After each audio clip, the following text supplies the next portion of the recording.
Pourquoi la Belgique échoue-t-elle là où les Pays-Bas ont réussi?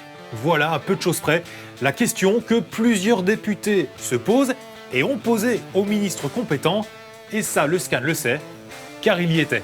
On vous montre. Nous étions en février dernier en commission justice.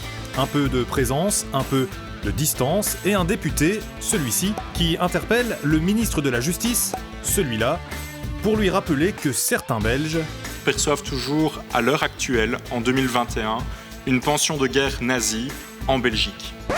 La raison, un décret allemand de 1943 qui permettait à tous les partisans d'Hitler de bénéficier de droits allemands, y compris celui des pensions.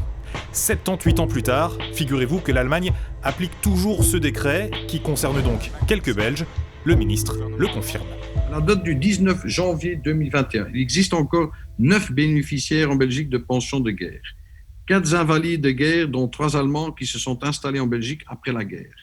Et 4 veuves, dont 3 de nationalité belge, d'hommes qui ont été forcés à effectuer des travaux en Allemagne pendant la Seconde Guerre mondiale. 4 invalides, 4 veuves et un autre dont on ignore tout. Voilà le peu de choses que la Belgique sait finalement de ces 9 personnes qui touchent une pension de guerre allemande. Le reste des infos est bloqué en Allemagne et ça dérange pas mal certains députés. Nous demandons toutes les informations de l'Allemagne pour pouvoir identifier quelles personnes bénéficient encore à ce jour de ces pensions nazies. Et 2, nous demandons pour quels actes ces personnes sont aujourd'hui gratifiées. Et oui, nous voulons absolument que ces personnes puissent rembourser ces montants à la Belgique, puisque ces montants ont été indûment perçus. Et ce n'est pas tout. L'équipe du SCAN s'est procuré un rapport du Parlement allemand. En 2017, l'Allemagne versait encore en Belgique 2804 pensions classiques de vieillesse. Mais le profil de ces 2804 personnes est inconnu. Autrement dit, il pourrait y avoir, peut-être aujourd'hui, plus que 9 bénéficiaires de pensions de guerre allemande.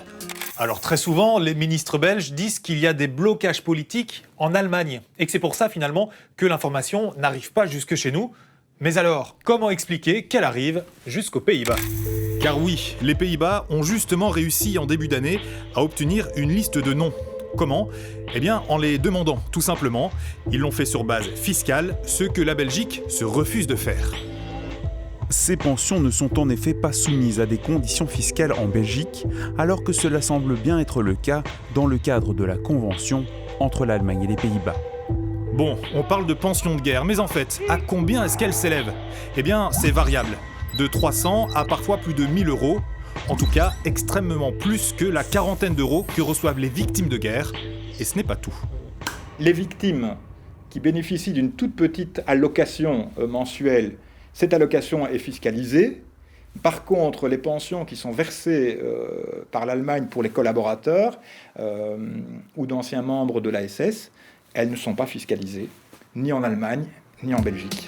Alors depuis que les Pays-Bas ont obtenu une liste, nos ministres des Finances, des Affaires étrangères et de la Justice sont très souvent interrogés sur ce dossier, mais ils ne cessent de se renvoyer la balle ou avancent, au goût de certains, bien trop timidement.